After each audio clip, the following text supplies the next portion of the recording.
Okay, good. We're going to continue talking about writing for public relations here in this outline in this video, and pick it up kind of where we left off the other day. So let's do that. Using the media effectively, and again, public relations is about it's about more than this, but it's about one thing it has to do with is placing stories in the media, on television, radio, newspapers, online media that reflect favorably upon the organization that you as a public relations person represents. So using the media effectively, more than making the 6 o'clock news, cultivating positive relationships with the media can improve the likelihood that the news releases will be used. Building trust so that they believe that the information that you provide to them is accurate and trustworthy. So that's an important aspect of the job is building the trust of people in the media. Close and mutually respectful relationships with the media will also help ensure that your organization is treated fairly by the media. You are representing the organization for whom you work to people in the media. If they have a favorable impression of you and how you deal with them, then they will have a favorable impression of the organization. So let's have a look at a short video on this subject. Cultivating relationships. As experts in public relations, we believe in successful and two-way communication, which brings your brand into focus with the key audiences and contributes to brand experience as well as better perception. Professional and proactive communication with the media is an important segment of PR. The media are your messengers, as well as messengers of your customers, and an irreplaceable channel for your key messages. We build high-quality relationships with key institutions, communities, and associations, led by the common goals of the brand and the community.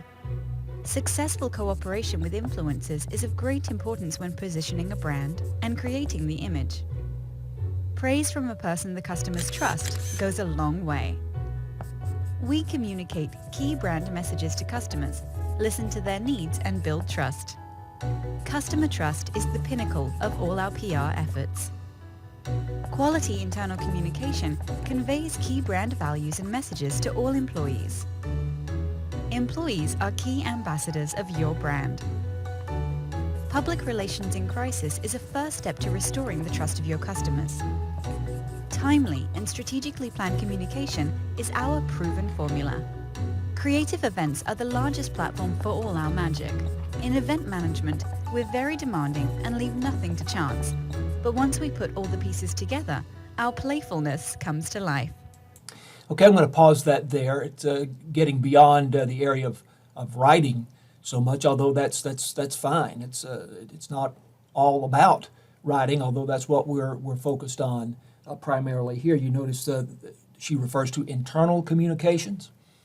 That has to do with maintaining relations with your employees, with the employees of the organization. So there's such a thing as internal communications. And this is represented by newsletters and things like that. And you want your employees to feel good about the organization. And when they go out into the public, then that is reflected. And that's a positive thing for the organization. Also, they mentioned crisis communication. That's something that is a bit beyond what we're going to be talking about just in this particular discussion, but it's a very, very important aspect of public relations. When something goes wrong, then how do you respond? And there's a whole wing of public relations that has to do with that. And then she talks about events, which is another aspect of public relations, organizing events that are fun and reflect well on the organization. Each organization likely has a strategic position. One is open and frank. This involves active media communications, and you are actively involved and frequently involved, and involved on an ongoing basis with media organizations, and open, I think, expresses it pretty well. Low profile, very limited media communications. There are some companies, some organizations that are very wary about being publicized in the media, and they're not really seeking frequent, regular media coverage. Combative, may be necessary to push back against misinformation in the media about your organization. Advertorials, where you create an ad that represents your position and is placed then in the media, is one possible way. Most public relations professionals are not in favor of the combative approach. There are, as it says in this note, in certain situations may be necessary, but in general, it's really not recommended that you take a combative approach, because the media, television, radio, newspapers, social media, whatever, they can just continue to crank out whatever message that may be harmful to your organization as much as they want to. So you're probably not going to, in the long run, win with the combative approach. Ethical issues. The truth, the whole truth, and nothing but the truth is the question. Let's start by looking at a video on ethics in PR.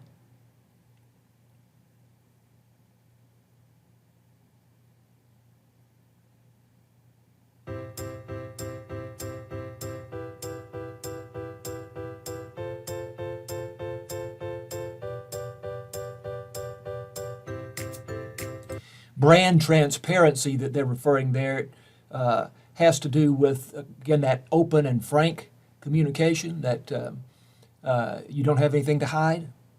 You're going to be very visible, and this adds to the trust of people in the media and also people in the public, which is ultimately what you're hoping for.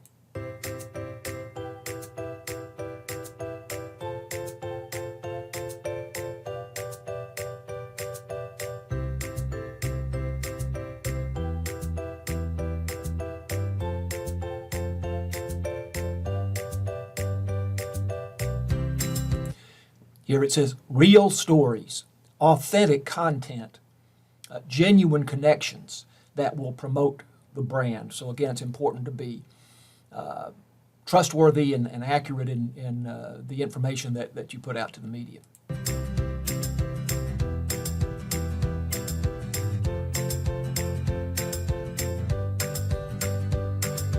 So this is a video that's promoting a particular organization. So that's fine. That's as long as we understand they're promoting themselves. They're Lemon PR. Just be aware of that.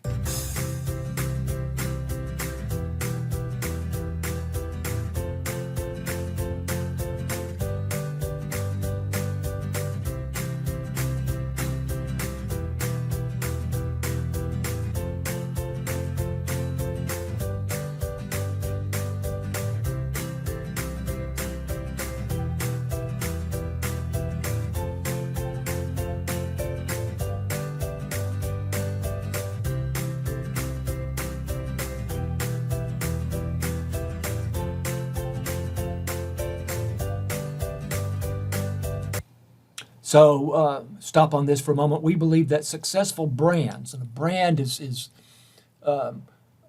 who you as a public relations person, professional, is representing. It may be your own organization, or you may work for a public relations firm like Lemon Public Relations that is hired to represent organizations. So a successful brand is transparent. It does not hide anything from audiences. It is authentic. What you see is what you get, making a difference. They make the world a better place, and they communicate that to the public. Here was some other. I was going to just drop back on this for a moment.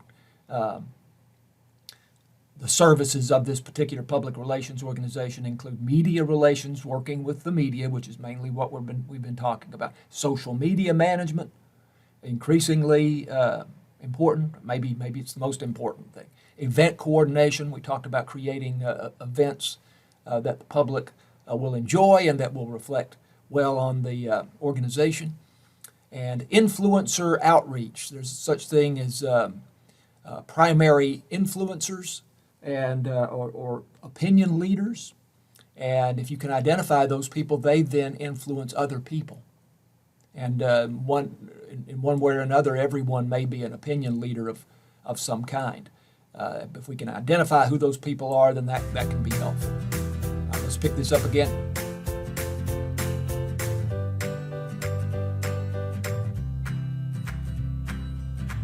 Okay, I'm going to pause it there as we're getting pretty far beyond some of the things having to do specifically with ethics. So there may be a dilemma over the question of whether to tell the whole truth. You may not be able to reveal the whole truth for legal or ethical reasons. But what you do reveal must be accurate and must be trustworthy. There may be things that for one reason or another you cannot, at that time, put out to the public. There are legal concerns. There may be ethical reasons. You can't release information that may harm someone else. Maybe it doesn't hurt you, but or your organization, but it might hurt someone else. But what you do put out must be accurate. Does withholding information still allow the public to get an accurate picture of the situation? That's an important consideration. In some cases, you, the public relations professional, public relations writer, may not know the whole truth, especially in crisis communications. And in some respects, that might be to your advantage. You may not know who, what, when, and where. Or you may know who, what, when, and where, but may not know why and how. That's not uncommon at all. Employers may withhold information from the PR practitioner to prevent him or her from being in an awkward position. You genuinely don't know. If a reporter asks you a question, I can't answer that. Honestly, I do not know. That is to your advantage in some cases. The PR practitioner may or may not be aware that information is being withheld, and depending on the situation, that PR person may want to know more, may want to know all of the facts. Certainly that can be abused. Employers withholding information from PR practitioners can be abused in some situations. Ethical issues in media planning. Is it ethical to release bad news close to a media deadline? Or, and I'm sorry, I didn't mean to jump ahead there. Is it ethical to release bad news close to a media deadline or late on a Friday afternoon so that coverage over the weekend may not attract as much attention? My own opinion there is that's part of strategic communications. I don't think it really rises to the level of ethical, but it's part of the strategy of putting information out in such a way that it is most advantageous to your organization, and yet it is still accurate, it is still truthful. Where to place news releases, media selections. It's important to target specific media that will reach a desired public. So if you're trying to reach a young college-age audience, Dallas Morning News, Fort Worth Star-Telegram may not necessarily be the best choice, although there are young people that read newspapers, and especially online versions of the newspaper, but there may very well be other organizations, social media organizations that might be more effective. The news, keep in mind, does not only deal with weighty or national issues. News about local people will likely be most successful. So the more local the information, more local the content of news disseminations are, the more likely you are to get those placed, and then again that reflects positively on the organization. Specialized publications and broadcast stations or shows are useful in reaching targeted publics. Publications, and whether they're actually in print or simply online, typically are targeted to very specific groups. Radio stations especially are targeted to very specific audiences. So think about what media are targeted to the people, the audience that you most want to reach, and focus on those. Writing and placing news releases, make it obvious that the story will interest the media's readers and audience. You might do that in a cover letter that goes with the news release, or if not, then it's very important. That lead is all important. Make it very clear why this story is of interest to a particular audience in the lead, and then that news release goes to a publication or a media organization that is focused on that particular audience. Write in the style of the target media and present the news release in an easy-to-use format. Again, it's important that you write in a professional way that is common to that particular media.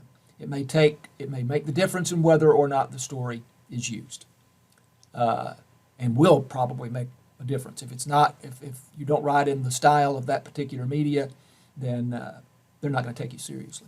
So, quick look at a news release, or not a news release, but a short video here.